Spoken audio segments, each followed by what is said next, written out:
ಭಕ್ತಿಯುಗವೆಂದು ಕರೆಯಲಾದ ಎರಡನೆಯ ಘಟ್ಟದಲ್ಲಿ ಭಕ್ತಿ, ಶ್ರದ್ಧೆ, ನಿಷ್ಠೆ, ಸತ್ಯ ಮತ್ತು ಸಮಾನತೆಗಳು ಮುಖ್ಯ ಮೌಲ್ಯಗಳಾಗಿ ತೋರುತ್ತವೆ.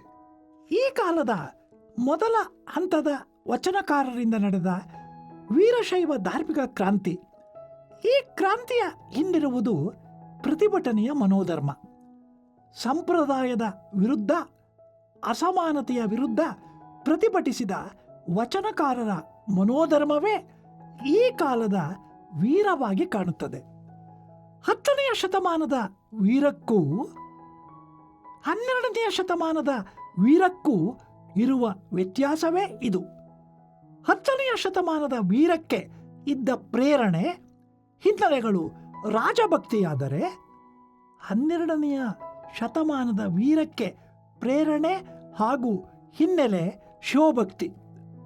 ಭಕ್ತಿಯ ನೆಲೆಯಲ್ಲಿ ನಿಂತ ಶಿವಶರಣರಿಗೆ ಮತ್ತು ಅವರಿಂದ ಸ್ಫೂರ್ತಿಗೊಂಡ ಕವಿಗಳಿಗೆ ತಾವು ನಂಬಿದ ದೈವದಲ್ಲಿನ ಶ್ರದ್ಧೆಯೇ ಅತ್ಯಂತ ಪ್ರಮುಖವಾಗಿ ತೋರುತ್ತದೆ.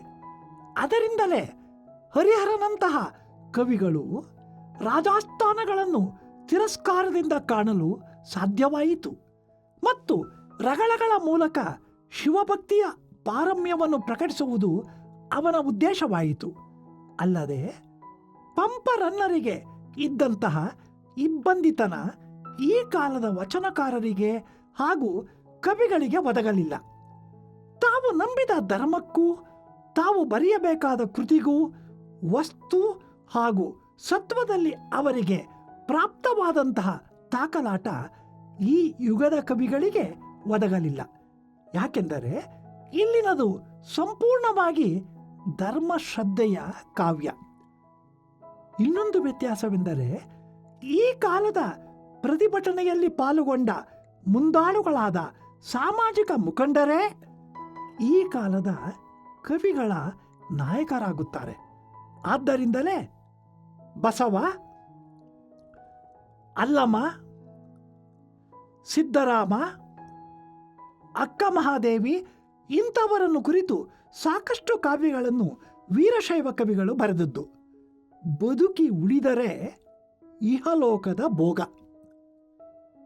ಹೋರಾಡಿ ಸತ್ತರೆ ಸ್ವರ್ಗಭೋಗ ಎಂಬ ಲೌಕಿಕ ಭಾವನೆಯು ಈ ಬದುಕು ನಶ್ವರ, ಭೋಗಗಳೆಲ್ಲ ವಿಷ ಸಮಾನ, ಜಿನೇಂದ್ರ ಚರಣನೇ ಶರಣು ಎಂಬ ಆಗಮಿಕ ಭಾವನೆಯು 10ನೇ ಶತಮಾನದ ವೀರಯುಗದಲ್ಲಿ ವಿಲಕ್ಷಣವಾದ ರೀತಿಯಲ್ಲಿ ಜೊತೆಗೆ ಕಾಣಿಸಿಕೊಂಡರೆ, ಮರ್ತ್ಯಲೋಕ ಎಂಬುದು ಕರ್ತಾರನ ಕಮ್ಮಟವಯ್ಯ, ಇಲ್ಲಿ ಸಲ್ಲುವರು ಅಲ್ಲಿಯೂ ಸಲ್ಲುವರಯ್ಯ ಎಂಬ ಜೀವನ ನಿಷ್ಠೆಯ ಹಾಗೂ ಬದುಕನ್ನು ಅಂಗೀಕರಿಸುವ ದೃಷ್ಟಿಯ ನಿಲುವು ಈ ಭಕ್ತಿಯುಗದ ಮೊದಲ ಘಟ್ಟದಲ್ಲಿ ಕಾಣಿಸಿಕೊಳ್ಳುತ್ತದೆ. ಈ ಕಾಲದ ಮತ್ತೊಂದು ಪ್ರಧಾನ ಮೌಲ್ಯವೆಂದರೆ ಸತ್ಯ ಹಾಗೂ ಸಮಾನತೆ. ವಚನಕಾರರ ಮುಖ್ಯ ಲಕ್ಷಣ ಪ್ರಾಮಾಣಿಕತೆ. ಅಂತರಂಗ ಬಹಿರಂಗಗಳನ್ನು ನಿಷ್ಠುರವಾಗಿ ಶೋಧಿಸಿಕೊಳ್ಳುವ ಸ್ವಾತ್ಮ ವಿಮರ್ಶೆಯಿಂದ ಅವರು ಸತ್ಯವನ್ನು ಎತ್ತಿ ಹಿಡಿದರು. ನಡೆಗೂ ನುಡಿಗೂ ವ್ಯತ್ಯಾಸವಿಲ್ಲದಿರುವಲ್ಲಿಯೇ ಸತ್ಯನಿಷ್ಠೆಯನ್ನು ಗುರುತಿಸಲು ಸಾಧ್ಯವಾಗುತ್ತದೆ. ಈ ಕಾಲದ ರಾಘವಾಂಕ ತನ್ನ ಹರಿಶ್ಚಂದ್ರ ಕಾವ್ಯದಲ್ಲಿ ಸತ್ಯವೆಂಬ ಈ ಮೌಲ್ಯವನ್ನು ಜೀವಂತವಾಗಿ ಬದುಕಿ ತೋರಿಸಿದವನ ಕಥೆಯನ್ನು ಹೇಳಿದ್ದಾನೆ. ಇದರ ಜತೆಗೆ ಪ್ರಚಲಿತವಾದದ್ದು ಸಮಾನತೆ ಎಂಬ ಮೌಲ್ಯ. ಗಂಡು ಹೆಣ್ಣುಗಳ ನಡುವಣ ಅಂತರವನ್ನು, ವರ್ಣಭೇದ ಹಾಗೂ ವರ್ಗಭೇದಗಳನ್ನು ವಚನಕಾರರಂತೆ ಮತ್ತೆ ಯಾರೂ ಪ್ರತಿಭಟಿಸಲಿಲ್ಲ. ವಿಪ್ರ ಮೊದಲು ಅಂತ್ಯಜ ಕಡೆಯಾಗಿ ಶಿವಭಕ್ತರೆಲ್ಲರನ್ನೂ ಒಂದೇ ಎಂಬೆ ಎನ್ನುವ ಬಸವಣ್ಣನವರ ನಿಲುವಿನಲ್ಲಿ ಅದು ಕಾಣಿಸುತ್ತದೆ.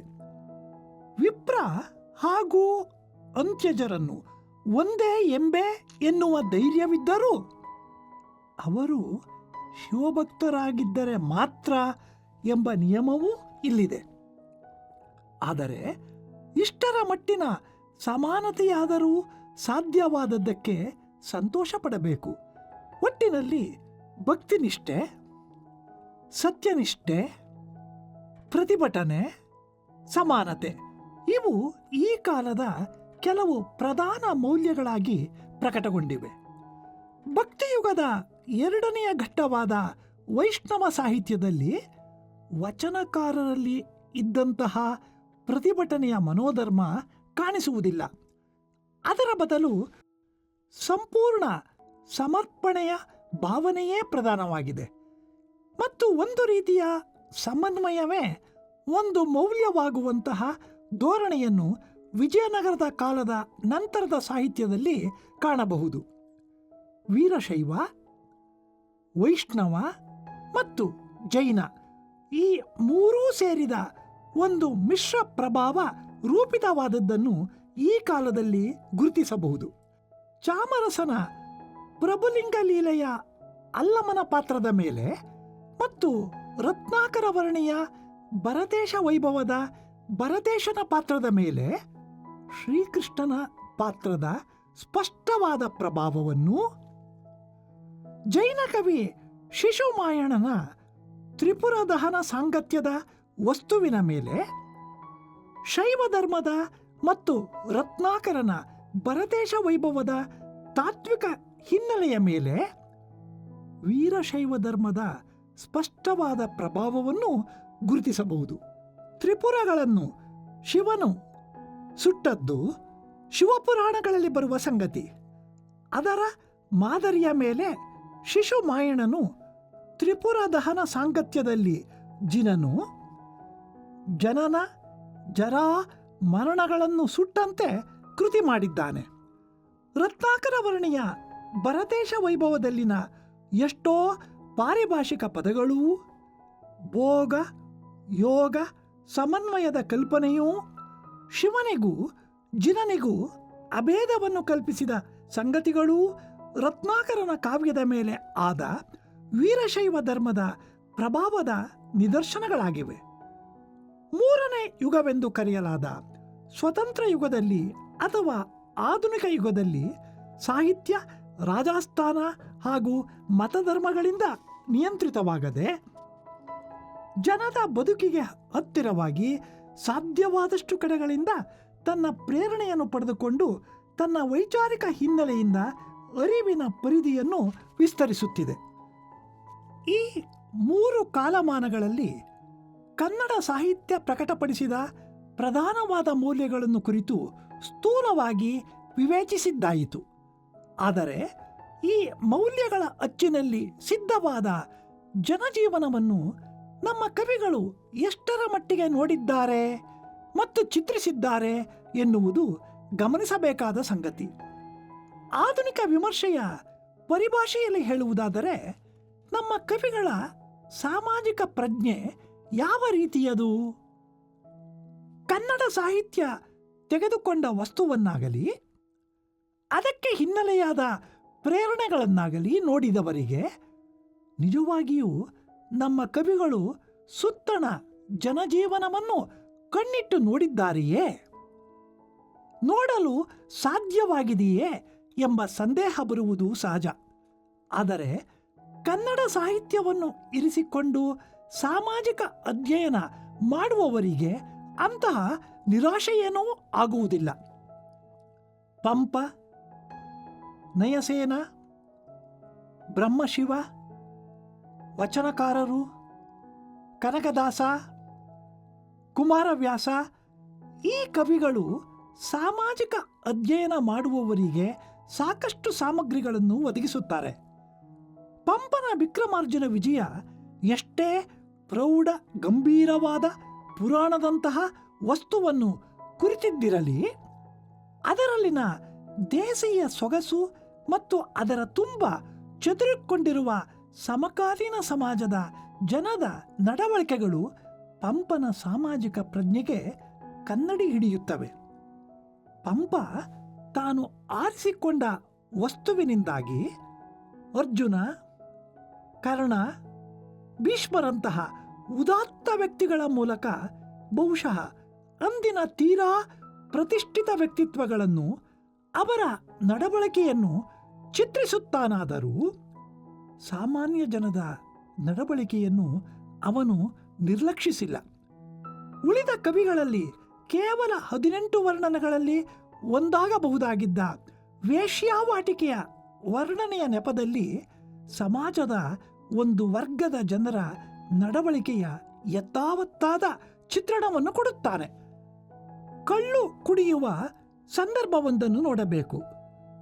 ಮಧುದೇವತೆಯನ್ನು ಪೂಜಿಸಿ ಹಂಸ, ಕ್ರೌಂಚ, ಗಿಳಿ, ಕುಂತಳಿಕೆ ಇತ್ಯಾದಿ ಪಕ್ಷಿಗಳ ಆಕಾರದ ಚಿನ್ನ, ಬೆಳ್ಳಿ, ಪದ್ಮರಾಗದಿಂದ ಮಾಡಿದ ಚಿಪ್ಪುಗಳಲ್ಲಿ 360 ಜಾತಿಯ ಕಳ್ಳುಗಳನ್ನು ತುಂಬಿ ಮಧುಮಂತ್ರಗಳಿಂದ ಅರ್ಚಿಸಿ, ಅದರಲ್ಲಿ ಸ್ವಲ್ಪವನ್ನು ಭೂಮಿಗೆ ಅರ್ಪಿಸಿ, ಇನ್ನೊಂದು ಸ್ವಲ್ಪವನ್ನು ಮಂತ್ರೋದಕದಂತೆ ತಲೆಗೆ ಸಿಂಪಡಿಸಿಕೊಂಡು, ಕಳ್ಳಿನಿಂದಲೇ ಹಣೆಗೆ ಬೊಟ್ಟಿಟ್ಟುಕೊಂಡು ಕಿರಿಯರು ಹಿರಿಯರಿಗೆ ನಮಸ್ಕರಿಸಿ, ಧರ್ಮಾರ್ಥವಾಗಿ ಹೆಂಡ ಕುಡಿಯುವವರಿಗಾಗಿ ಒಂದಷ್ಟನ್ನು ತೆಗೆದಿರಿಸಿ, ಬಿದಿರ ಕಳಲೆಯ, ಮಾವಿನ ಮಿಡಿಯ, ಬಿಲ್ವಪತ್ರೆಕಾಯಿಯ ತಿರುಳಿನ,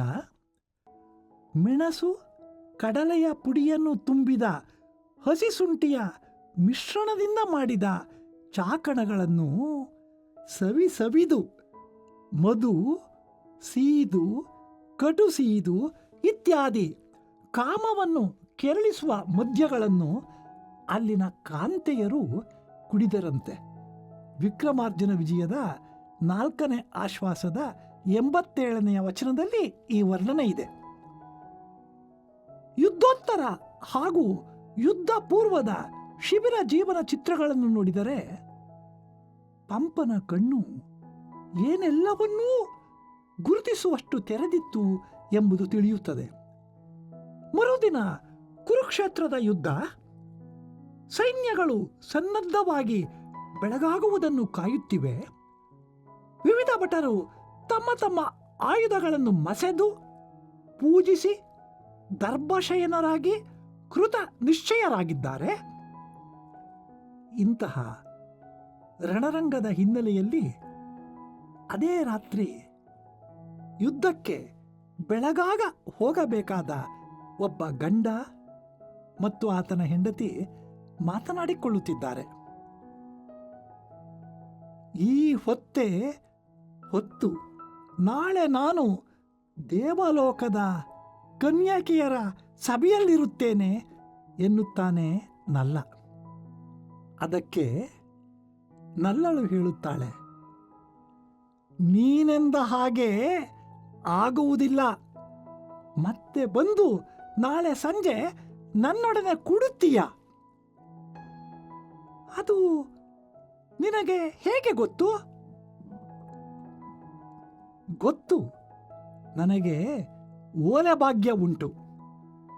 ವಿಕ್ರಮಾರ್ಜುನ ವಿಜಯದ 10ನೆಯ ಆಶ್ವಾಸದ 44ನೆಯ ಗದ್ಯದಲ್ಲಿ ಬಂದಿದೆ. ಈ ಪುಟ್ಟ ಸಂಭಾಷಣೆಯ ಚಿತ್ರವೇ ಸಾಕು. ಒಂದು ಯುಗದ ಹಣೆಯ ಬರಹವನ್ನೇ ನಿರ್ಣಯಿಸುವ ಸಂದರ್ಭದಲ್ಲಿ ತನ್ನ ಹಣೆಯ ಬರಹವೇನೆಂದು ಒಬ್ಬನಲ್ಲ, ಅದು ಗೊತ್ತಿದ್ದರೂ ತಮ್ಮ ಸಂಸಾರ ಸುಖಕ್ಕೆ ಧಕ್ಕೆಯಾಗದಿರಲಿ ಎಂದು ಹಾರೈಸುವ ಮತ್ತು ತನಗೆ ಓಲೆ ಭಾಗ್ಯ ಉಂಟೆಂದು ನಂಬಿಕೊಂಡು ಸಮಾಧಾನ ಪಡುವ ನಲ್ಲೆ. ಈ ಸಾಮಾನ್ಯರ ಸಂಸಾರದ ಚಿತ್ರದ ಈ ಒಂದು ಕ್ಷಣ ಕರುಣ ರಮ್ಯವಾಗಿದೆ. ಹೋಮರ್ ಕವಿಯಂತೆ ಪಂಪನೂ ರಣರಂಗದ ತುಮುಲ ರೌದ್ರಗಳ ನಡುವೆ ಸಾಮಾನ್ಯ ಮಾನವೀಯ ಸಂಗತಿಗಳನ್ನು ಕಡೆಗಣಿಸುವುದಿಲ್ಲ.